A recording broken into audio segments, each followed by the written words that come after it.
Dan untuk pengenalan kepada bantuan para pelajar sekolah rendah yang terdiri daripada keluarga yang berpendapatan rendah ataupun B40 ini telah dimulai sejak Februari, dan ini terdiri daripada bantuan dari segi laptop dan juga tablet data secara percuma yang akan diedarkan kepada pelajar sekolah rendah.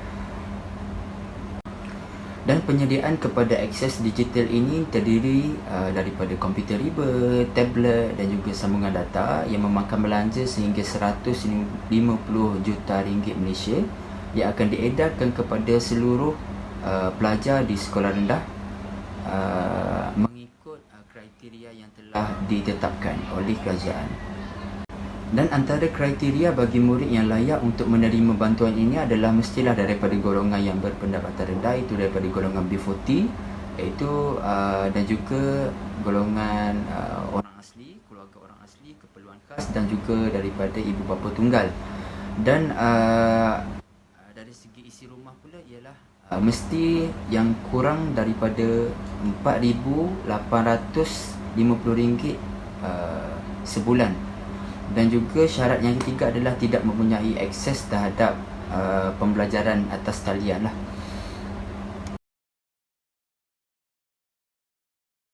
Program ini dilakukan untuk membantu meringankan beban ibu bapa dalam memenuhi keperluan pembelajaran anak-anak.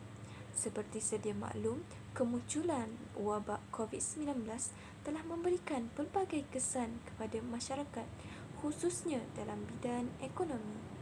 Ramai masyarakat yang terjejas dan tidak mampu bekerja seperti biasa. Bahkan lebih teruk lagi, diberhentikan kerja. Keadaan ini sangat terkesan kepada keluarga dari golongan B40 terutamanya. Tambahan pula, bagi yang mempunyai anak-anak yang masih di alam persekolahan, perlu menjalani pembelajaran secara atas talian. Oleh itu, ibu bapa perlukan kewangan untuk menyediakan kemudahan pembelajaran atas talian seperti telefon pintar, wifi dan sebagainya. Justru itu, golongan yang terjejas ini perlu dibantu dalam meringankan beban yang mereka tanggung. Selain itu, bantuan seperti kelengkapan sekolah yang diberikan adalah untuk menaikkan kembali semangat pelajar untuk kembali ke sekolah. Seperti sedia kala, keadaan pembelajaran secara atas talian yang sudah memakan masa selama 1 tahun lebih membuatkan pelajar sedikit kekok untuk kembali ke sekolah. Tambahan lagi, bagi anak-anak yang sudah tiada pakaian yang sesuai untuk ke sekolah. Oleh itu, bantuan ini diharapkan mampu memberi sinar kebahagiaan untuk mereka kembali ke sekolah.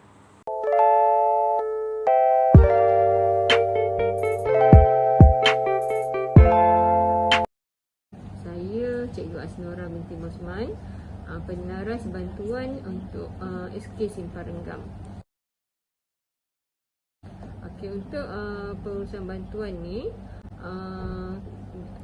kita dah akan dapat bantuan dari KTM sendirilah. KTM telah menyalurkan bantuan kepada murid-murid sekolah rendah, terutama golongan sasarnya ialah golongan berpendapatan rendah lah, dalam murid miskin, dan tanda aras miskin. Tujuan bantuan ini diberikan, pelbagai banyaklah sebenarnya bantuan-bantuan diberikan mengikut tujuan ataupun objektifnya lah.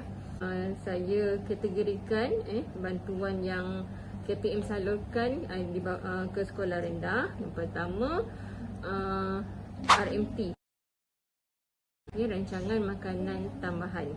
Rancangan makanan tambahan ini diberikan kepada murid-murid sekolah rendah, terutamanya dari luar bandar dan golongan berpendapatan rendah, bagi memperbaiki kesihatan, tujuan untuk kesihatan fizikal dan amalan pemakanan. Sebab kita nak, kalau boleh, mereka tidak ada alasan untuk lemah dalam pembelajaran disebabkan pemakanan. peruntukan yang diterima ialah RM2.50 untuk seorang murid sebanyak 190 hari. Itu bagi Semenanjung lah. Kalau Sabah, Sarawak dan Labuan RM3 untuk seorang murid untuk dalam tempoh 190 hari itu. Pemilihan untuk murid yang layak adalah pemilihan dari Jawatankuasa Sekolah sendiri dan disokong oleh Jabatan Pendidikan Negeri lah masing-masing. Okey, untuk syarat kelayakan RMT adalah yang pertama warga negara Malaysia lah. Murid itu adalah warga negara Malaysia dan pendapatan isi rumah ialah sekurang tidak melebihi RM604 dengan per kapita 151. Okey, bantuan yang kedua ialah KUAM, iaitu singkatan dari Kumpulan Wang Amanah Pelajar Miskin. Okey, KUAM ni di bawah Seksyen 10 Akta Tata Cara Kewangan tahun 1957. KUAM ni diberi kepada pelajar miskin supaya tak tercicir dalam meneruskan persekolahan. Kalau sebelum ni KUAM diberikan dia mengikut peringkat, ada untuk persekolahan, untuk peralatan persekolahan, kemudian untuk yuran, kemudian untuk uniform dan sebagainya. Tapi selepas 2017 ni KUAM diagihkan secara one off lah. Okey. Dan IKASI antara salah satu cabang dari KUAM, iaitu peruntukannya ialah RM100 setahun. Okey, yang ketiga ialah bantuan skim pinjaman buku teks, iaitu SPBT. Di mana Kementerian Pendidikan telah melaksanakan beberapa program bantuan penting, termasuklah skim pinjaman buku teks. Dan pada tahun 1975, program ini dilancarkan untuk semua sekolah kerajaan dan sekolah bantuan kerajaan. Okey, matlamat skim pinjaman buku teks ni ialah memastikan pelajar daripada kalangan ibu bapa atau penjaga yang kurang mampu menerima buku teks SPBT pada minggu pertama sesi persekolahan bermula. Itu matlamat dia lah. Tapi untuk pelaksanaan SPBT ni,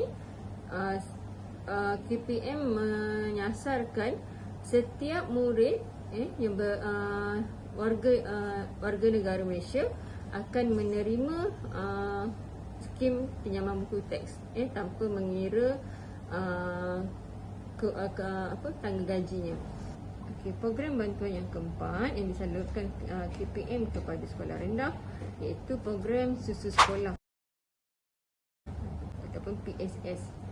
PSS dilaksanakan serentak dengan rancangan makanan tambahan. Program ini dilaksanakan untuk murid daripada keluarga miskin yang berpendapatan isi keluarga di paras status sosioekonomi yang rendah agar mendapat makanan seimbang semasa berada di sekolah. Program ini bertujuan untuk meningkatkan taraf kesihatan dan pemakanan murid sekolah rendah bagi memastikan pertumbuhan fizikal, kesihatan mental dan kesihatan umum murid sekolah bertambah baik. Bantuan yang terakhir yang disalurkan kepada sekolah rendah iaitu bantuan awal persekolahan secara one off. Bantuan awal persekolahan ni mula diperkenalkan pada tahun 2012. Tujuan BAP ialah untuk meringankan beban perbelanjaan persekolahan anak-anak yang ditanggung oleh ibu bapa, terutamanya pada awal tahun. Murid yang layak untuk menerima BAP ialah daripada murid tahun 1 hingga tingkatan 5. Bermula daripada 2012, keluarga ini akan menerima ataupun murid ini akan menerima, murid yang layak akan menerima RM100 secara one off, dan bermula pada tahun 2022 ini telah dinaikkan kepada RM150 secara one off untuk seorang murid yang berkelayakan.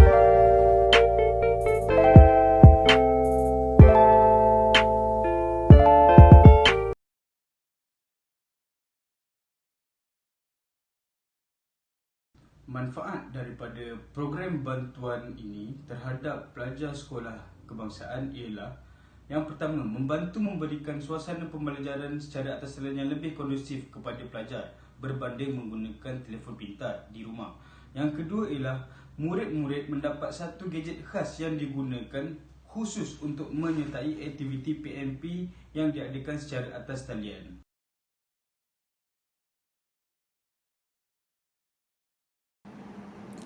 Antara aspek yang wajar dipertingkatkan dalam program bantuan terhadap pelajar B40 ialah memantau perkembangan para pelajar ini dengan memberi perhatian dan pemerhatian terhadap kaedah pembelajaran mereka secara lebih spesifik dengan mengadakan program tambahan yang menekankan kepada aspek pembelajaran secara tidak formal di luar bilik darjah.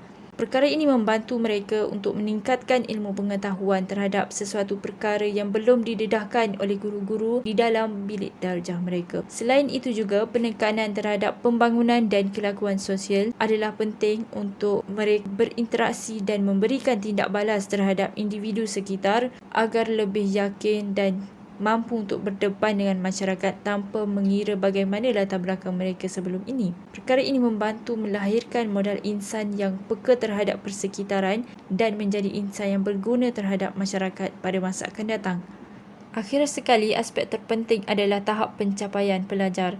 Dengan mengenal pasti tahap pencapaian pelajar B40 berada dalam situasi yang kondusif ataupun tidak untuk mengulang kaji pelajaran adalah penting untuk meningkatkan kualiti dan tahap pencapaian mereka dengan lebih baik dalam pencapaian akademik mahupun co-curriculum di sekolah.